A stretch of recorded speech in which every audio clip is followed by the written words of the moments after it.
అదే RTV app వార్తల్ని క్షణాల్లో చదివే అవకాశం ఉంటుంది. ఒక న్యూస్ పేపర్, ఒక టెలివిజన్ ఛానల్ మీ చేతుల్లో ఎప్పుడు ఉంటాయి. ప్రధానంగా చూసుకుంటే జనసేన అధినేత ఉప ముఖ్యమంత్రి హోదాగా ప్రస్తుతం పిఠాపురం నియోజకవర్గం వచ్చినటువంటి పవన్ కళ్యాణ్ అయితే మూడో రోజు తన పర్యటన అయితే కొనసాగుతుందని చెప్పాలి. మూడో రోజు పర్యటనలో భాగంగా ఏదైతే తన సొంత నియోజకవర్గం ఏదైతుందో ఉప్పాడ సముద్ర తీర ప్రాంతాన్ని ఈరోజు పర్యవేక్షించబోతున్నారు. అలాగే ఉప్పాడలో ఉప ముఖ్యమంత్రిగా వచ్చిన తర్వాత సమస్యలపై మొట్టమొదటిసారిగా సమస్యలపై దృష్టి పెట్టడం కాకుండా ఈరోజు పర్యటించబోతున్నారు. అలాగే ఈరోజు ప్రస్తుతం చూడొచ్చు, ఈ యొక్క ప్రాంతంలోనే ఉప్పాడ సముద్ర తీర ప్రాంతాన్ని ఈ యొక్క ప్రాంతాన్ని పరిశీలించబోతున్నారు. ఈ యొక్క ప్రాంతంలో పరిశీలించిన తర్వాత ఆయన ఈ యొక్క ప్రధానంగా ఉప్పాడ మత్స్యకారులు కూడా ఆయనకి వినూత్న రీతిలో కూడా ఘన స్వాగతం పలికేందుకు ఒక వాడపై కూడా జెండాలతో స్వాగతం పలుకుతున్నటువంటి విజువల్స్ కూడా చూడొచ్చు. అంతేకాకుండా ఈ రోజు మత్స్యకారులతో సమీక్ష అలాగే ఎంత పర్యటించిన తర్వాత ప్రధానంగా ఈ యొక్క సముద్ర తీరపం తరచూ కూడా తుఫాను వచ్చిన ప్రతిసారి కూడా కోతకు గురవుతుంది. ఈ యొక్క కోతకు గురవడం కాకుండా మత్స్యకారుల గృహాలు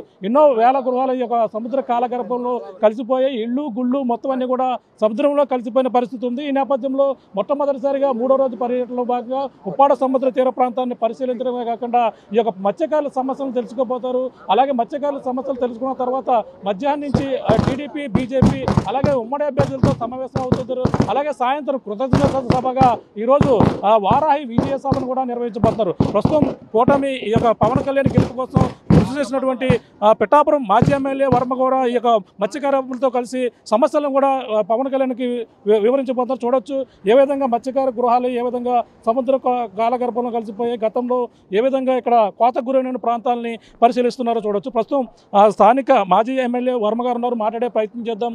సార్ చెప్పండి, పవన్ కళ్యాణ్ షెడ్యూల్ ఈ రోజు ఏ విధంగా ఉండబోతుంది, ఏ విధంగా ఇక్కడ మత్స్యకారులను కలవబోతుంది? పవన్ కళ్యాణ్ గారు ఎలక్షన్ ముందే ఉప్పాడ తీర ప్రాంతం గ్రామాలు, మత్స్యకార గ్రామాలు ఏవైతే ఉన్నాయో ఉప్పాడ, మాయాపట్నం, అదేవిధంగా అమీనాబాదు, మూలపేట, కోనపేట, అటు పెనుమాళపురం, ఇటు లైట్ హౌస్ వరకు దీన్ని ప్రొటెక్ట్ చేయాలని ఒక సదుద్దేశంతో పవన్ కళ్యాణ్ గారు ఒక ఆలోచన చేశారు. దాంట్లో భాగంగానే ఈవేళ ఈ విజిట్లో ఏంటంటే మద్రాస్ ఐఐటి నుంచి కూడా ఎక్స్పర్ట్స్ని తీసుకొస్తున్నారు. దీని మీద స్టడీ చేసి దానికి కావాల్సిన బడ్జెట్ ఏ విధంగా ప్రొటెక్షన్ చేయాలి, శాశ్వత పర్మనెంట్ ప్రొటెక్షన్ ఏ విధంగా చేయాలని ఒక ఆలోచన వాళ్ళు ఇచ్చిన సలహా మేరకు ఫండింగ్ కేంద్ర ప్రభుత్వం నుంచి పవన్ కళ్యాణ్ గారు తీసుకొచ్చి దీన్ని శాశ్వత నిర్మాణం చేసి మత్స్యకారుల గ్రామాలను కాపాడాలని ఒక సదుద్దేశంతో నడుస్తూ ఉంది.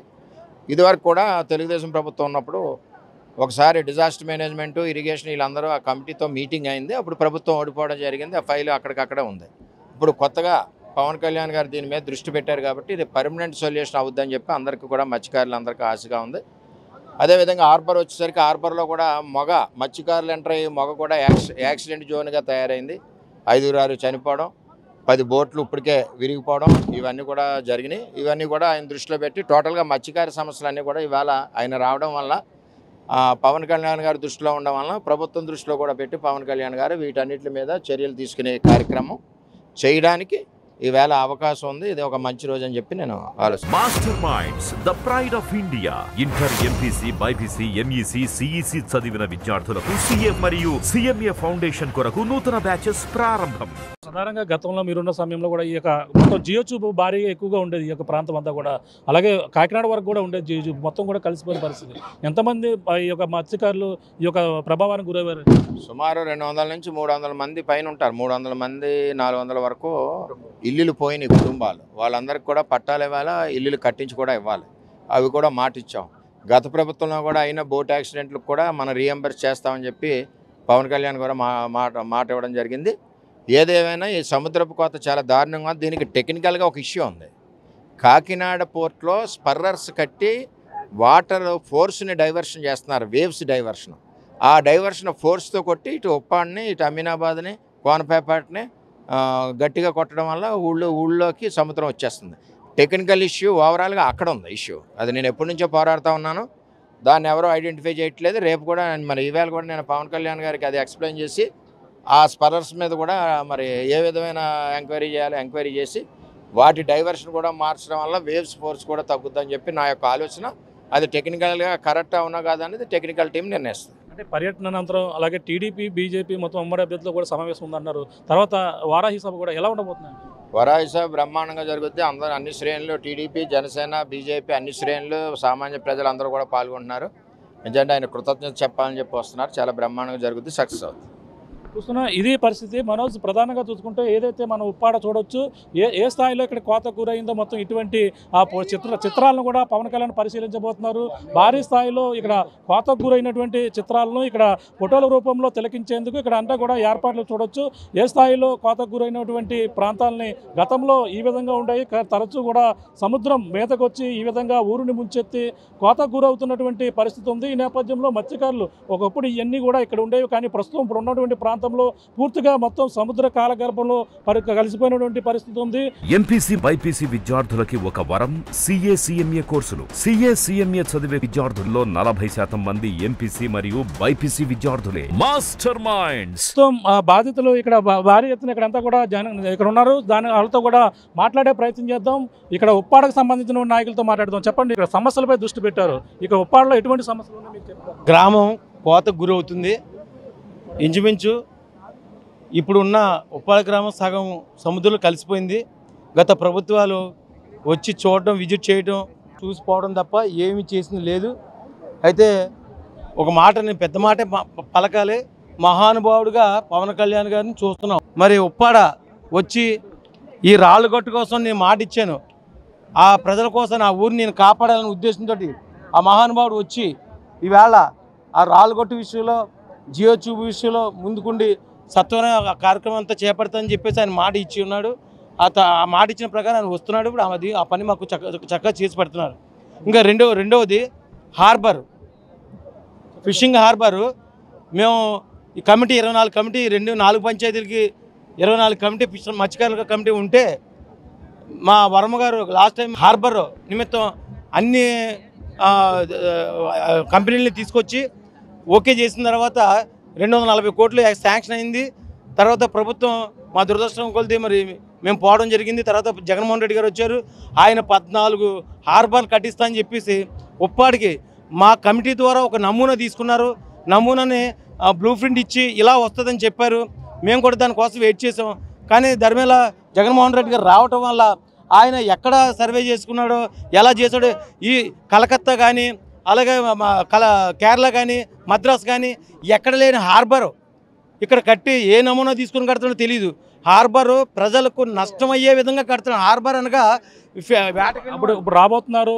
ఎన్ని గృహాలు మొత్తం గతంలో సముద్రంలో కలిసిపోయి ఎలా ఉండేది ఇక్కడ ఒకప్పుడు పరిస్థితి?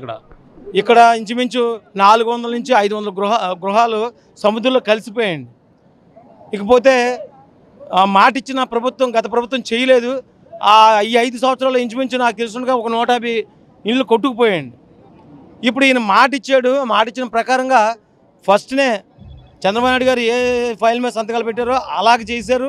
అలాగే ఈయన మాట ఇచ్చిన ప్రకారం ఇప్పుడు వచ్చి మాకు జియో ట్యూబ్ వేయడం, మా ఊరిని కాపాడడం జరుగుతుందండి.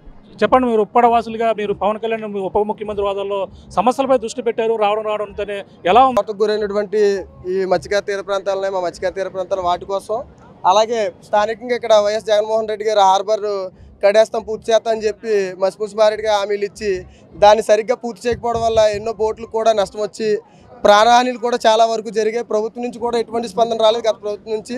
ఎంపీసీ బైపీసీ విద్యార్థులకి ఒక వరం CA/CMA కోర్సులు. CA/CMA చదివే విద్యార్థుల్లో 40% మంది ఎంపీసీ మరియు బైపీసీ విద్యార్థులే. మాస్టర్ మైండ్స్ ఆయన రావడమే ఏదైతే పెద్ద ప్రధానమైన సమస్యలు ఉన్నాయో వాటిని ఏ విధంగా పరిష్కారం చేసే దిశగా మనం అడిగలేయాలని చెప్పి ఆయన వస్తూ ఈరోజు ఒక ఉప ముఖ్యమంత్రి హోదాలో ఏదైతే తీర ప్రాంతం అంతా కోత గురై ఉందో ఆ తీర ప్రాంతాన్ని అంతా కూడా ఎవరైతే ఇంజనీర్స్ ఉంటారో, అలాగే ఇక్కడ కూడా మంచి టూరిస్ట్ ప్లేస్ రావాలని చెప్పి ఏదైతే ఆయన ఇచ్చిన హామీ ఉందో ఉప్పాడ తీర ప్రాంతం మొత్తం అంతా కూడా బీచ్ క్యారిడర్గా చేసి కాకినాడ ఉప్పాడ తీరంలో సినిమా షూటింగ్ జరిగింది. ఎంతో బ్లాక్ బాస్టర్ అయిన ఉప్పాడ ఉప్పెన సినిమా కూడా ఇక్కడ జరిగింది. ఎలా ఉంది? ఇప్పుడు ఉప్పాడ సినిమా తీసినటువంటి ఆ ఉప్పెన సినిమా కూడా ఏ విధంగా అయితే రికార్డు స్థాయిలో అనుకున్న అంచనాలను దాటికొట్టిందో, అలాగే ఈ అభివృద్ధి దిశలో కూడా ఈయన కూడా మాకు అనుకున్న దానికన్నా ఎక్కువ చేద్దామని చెప్పి ముందుకొచ్చి ఈరోజు ఆయన చేసే కార్యక్రమాలు చూడొచ్చు. ఇప్పుడు ఆయన సొంత నియోజకవర్గాన్ని వస్తూ వందల వేల కోట్ల రూపాయల నిధులను కేటాయించాలని చెప్పి అధికారులందరినీ కూడా ఆదేశించి ఏ విధంగా ఎంత త్వరగా ఈ యొక్క సమస్యలు మనం పరిష్కారం చేసి మన మత్స్యకారులందరి కళల్లో వారి జీవితాల్లో చక్కటి చిరునవ్వులు చూడాలని ఆయన ముందుకు వస్తున్నారు. చూస్తున్నా ఇది పరిస్థితి. మనోజ్, ప్రధానంగా చూసుకుంటే పవన్ కళ్యాణ్ అందరూ కూడా ఉప్పాడ వాసులందరూ కూడా ఎదురు చూస్తున్నారు. ఆయన ఘన స్వాగతం పలికి ఇక్కడ సమస్యలను చెప్పేందుకు అలా ఉప్పాడ సముద్ర తీరంలో ఉప్పాడ మొత్తం ఉప్పెన సినిమా కూడా ఈ యొక్క ప్రాంతంలోనే తీశారు. ఈ యొక్క ప్రాంతాన్ని కూడా సందర్శించి వాళ్ళ సమస్యలు విని ఇక్కడ ప్రధానంగా పవన్ కళ్యాణ్తో పాటు కొంతమంది సైంటిస్టులు కూడా వస్తున్నటువంటి పరిస్థితి ఉంది. ఎందుకంటే వాళ్ళకి ఇక్కడ ఉన్నటువంటి పరిస్థితులు వెంటనే అక్కడ అవగాహన కల్పించి పవన్ కళ్యాణ్ వివరించేందుకు కూడా ఈ యొక్క సముద్ర కోతకు గురైన ప్రాంతాన్ని మరి కొద్దిసేపట్లో జనసేన అధినేత ఏపీ ఉప ముఖ్యమంత్రి ఎవరైతే ఉన్నారో పవన్ కళ్యాణ్ వచ్చి రాబోతున్నారు మనం ప్రధానంగా చెప్పాలి. మరిన్ని వీడియోస్ కోసం ఛానల్ ని సబ్స్క్రైబ్ చేయండి, లేటెస్ట్ అప్డేట్స్ కోసం వాట్సాప్ ఛానల్ ని ఫాలో చేయండి అండ్ లింక్ డిస్క్రిప్షన్ లో ఉంది.